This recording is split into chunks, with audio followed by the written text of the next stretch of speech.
Millions of lives at risk, thousands already dead. The world teeters on the brink of total war. August 17th, 2025. In the eerie stillness of the Pacific, 3 Chinese intercontinental ballistic missiles streaked across the heavens at more than 15,000 miles per hour, aimed at a U.S. aircraft carrier strike group. In mere minutes, the lives of thousands of American sailors were at stake. 2 missiles were shot down, but one flew close enough to tear the hull of the USS Ronald Reagan apart, sending a $70 million fighter plane into the water. It was the most perilous confrontation since the Cuban Missile Crisis. And what transpired next would redefine modern warfare. The U.S. retaliated instantly and with brute force. B-2 bombers, Tomahawk missiles, and precision airstrikes destroyed nearly 20% of China's nuclear capability in one night. Beijing's counterpunch was swift. 20 nuclear-tipped ICBMs launched toward American cities. But what really happened to the sailors aboard the Ronald Reagan that night? Could they survive the strike? And did China's nuclear retaliation succeed after losing such a massive part of its arsenal? Let's uncover the truth. At exactly 2:13 a.m., the calm over the Pacific shattered. From China's mainland deep within, 3 ICBMs burst upwards, their blazing paths tearing the blackness. Weighing over 80 tons each at $110 million apiece, and each bearing one deadly intent: wipe out America's floating emblem of power off Taiwan. Radar screens on Ronald Reagan flashed in mere seconds. Sailors snapped to attention by the ringing battle alarms. At 15,000 miles per hour, 20 times faster than sound, the incoming missiles left the fleet only 12 minutes to respond. For each sailor on board, the clock had started ticking. The U.S. defenses responded. The Aegis combat system locked onto the targets, and THAAD interceptors made themselves ready. At 180 miles out, the first missile was incinerated in a blinding flash. Seconds later, the second was destroyed 70 miles over the sea, its pieces falling safely into the ocean. And then the third. Flying lower, faster, and protected by electronic countermeasures, it flew directly at the carrier. The intercept window was down to seconds. At last, an SM-6 missile got through. The warhead detonated, but it was too close. The blast wave struck the Ronald Reagan with the power of 10 tons of TNT. A hole the size of a truck ripped into her side. 7 sailors standing around were thrown up against steel walls, their bodies shattered in an instant.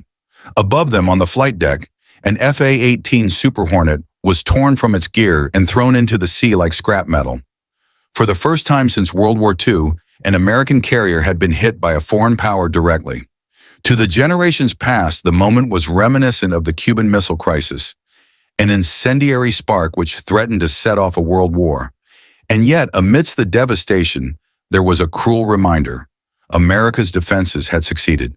2 missiles destroyed, 1 deflected within inches of catastrophe. Thousands of lives preserved. But China's message was clear. The days of unassailable American carriers were finished. Beijing had overstepped, and the world would never be the same again. The missile attack on the USS Ronald Reagan injured 7 sailors critically, a $70 million FA-18 Super Hornet obliterated, and a 20-foot hole ripped through the carrier's starboard side, damage not witnessed since the kamikaze attacks of World War II. And at 3:01 a.m., Rear Admiral Thomas Caldwell, angry but calm, called it an assassination attempt on 5,000 sailors, knowing that if only 1 missile had gotten through the final defense ring, the explosion, equal to 1.5 million pounds of TNT, had the potential to have sunk the $13 billion warship in its entirety. In Washington, President Donald Trump was briefed within minutes and after heated arguments gave his forward command at 3:08 a.m. Strike back. Make it matter. The retaliation plan unfolded with chilling precision. EA-18G Growlers would blind Chinese radar across 200 miles. 4 B-2 Spirit bombers armed with 30,000-pound bunker-busting bombs would strike hardened targets. KC-135 tankers would extend their reach. F-35s would provide aerial cover, and 15 Tomahawk cruise missiles, each carrying 1,000 pounds of explosives, would follow to finish the job. By 3:22 a.m., the decks thundered as jets roared into the night sky, over $10 billion worth of American firepower, aimed squarely at the bases that had dared to strike. And by 3:30 a.m., Growlers were already flooding Chinese radar with static, blinding defenses from Fujian to Guangdong. Clearing the path for the Shadows, 4 B-2 Spirits, radar signatures no larger than birds, slipping silently into Chinese airspace to deliver America's furious response, a retaliation the world would never forget. Loaded inside the bomb bays of 4 B-2 Spirit bombers, massive GBU-57 bunker busters, each weighing 30,000 pounds and carrying the force of 11 tons of TNT, plunged toward Chinese targets with devastating precision, while 15 Tomahawk cruise missiles followed seconds later to merge shock waves into one colossal blast.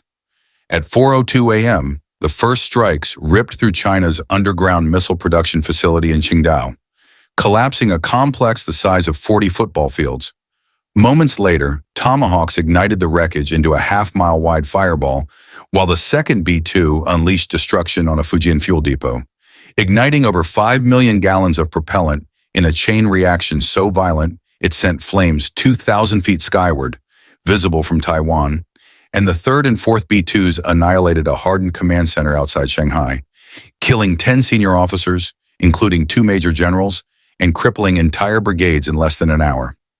By the time smoke cleared, over 300 Chinese troops lay dead, radar screens fell silent, and 3 of Beijing's most strategic bases were left in ruins. A show of force equal to 20 Hiroshima bombs of conventional firepower without the loss of a single American aircraft. But Beijing would not remain silent. Humiliation turned to fury as by 4:30 a.m., orders for massive retaliation spread through China's 2nd Artillery Corps. Silos roared open, and within 12 minutes more than 20 ICBMs, each carrying warheads equal to 5 to 10 Hiroshima bombs, blasted skyward from Inner Mongolia, Sichuan, and Hubei, their fiery trails filmed by civilians as they streaked toward American soil at Mach 23. In California, air raid sirens wailed across Los Angeles, San Diego, and San Francisco, highways jammed with terrified families. Churches opened their doors in Seattle and Honolulu as citizens prayed, and across the nation, older Americans realized the Cold War nightmare had returned. But this was no drill. This was 2020, and within seconds, the U.S. Missile Defense Network roared alive, launching 44 ground-based interceptors from Alaska at 22,000 meters to meet China's nuclear barrage in the skies above the Pacific. Along the Pacific coast, Aegis destroyers launched volleys of SM-3 interceptors.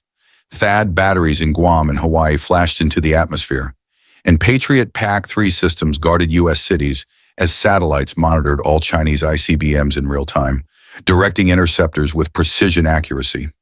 One by one, 20 warheads were obliterated hundreds of miles over Earth, leaving only incandescent debris to float harmlessly into the Pacific. 0 American lives lost, 0 cities hit, and the most decisive demonstration of missile defense ever. But even in triumph, Washington knew this was only the opening salvo of an infinitely greater war. At 5:15 a.m., U.S. Strategic Command unleashed Operation Iron Thunder, a counterstrike designed to cripple China's capacity to ever strike again, deploying B-2 Spirits, the first operational B-21 Raider, 48 F-35s, refueling tankers, and Ohio-class subs that launched 96 Tomahawks at precision targets, such as Hainan's Yulin Naval Base, Xiangyang Air Base, and the giant missile assembly complex in Chengdu. By dawn, submarine pens were destroyed, 4 $2 billion nuclear subs lay in ruins, an ICBM factory churning out 20 missiles annually was leveled by 30,000-pound bunker busters, and 11 H-6K nuclear bombers lay torn apart on burning runways. With 96 Tomahawks launched and 91 confirmed hits, killing or wounding more than 1,200 personnel and destroying more than $15 billion in assets within less than an hour. For Americans, it was grim satisfaction as the carrier that had been nearly defeated hours before emerged as the platform of vengeance. And for the world, satellite imagery told a story no words could temper. 3 strategic bases destroyed, 4 submarines sunk, an ICBM factory erased, and 20% of China's long-range strike capability eliminated in 6 hours, a shocking $20 billion blow that NATO hailed as evidence of U.S. dominance. While Moscow demanded restraint, yet quietly awed America's unparalleled precision, and Beijing, humiliated and infuriated, faced the dawn as a wounded dragon still capable of striking back. Never before had a nation attacked three hardened locations simultaneously without losing a single airplane. And for older Americans, the haunting images stirred the Cuban Missile Crisis of 1962, when nuclear war hung just minutes away. Now, more than 60 years hence, the nightmare had returned. But unlike that confrontation, missiles had flown, bases had burned, and thousands had bled. Yet America's shield remained unbroken, and its sword cut deeper than anybody conceived. By August 18, 2025 dawn, the power dynamic in the Pacific had been rewritten in flames. More than $20 billion of Chinese military infrastructure laid in ruins in less than 12 hours, over 1,500 Chinese casualties, and 15 key facilities crippled, a generation of military expansion overthrown overnight.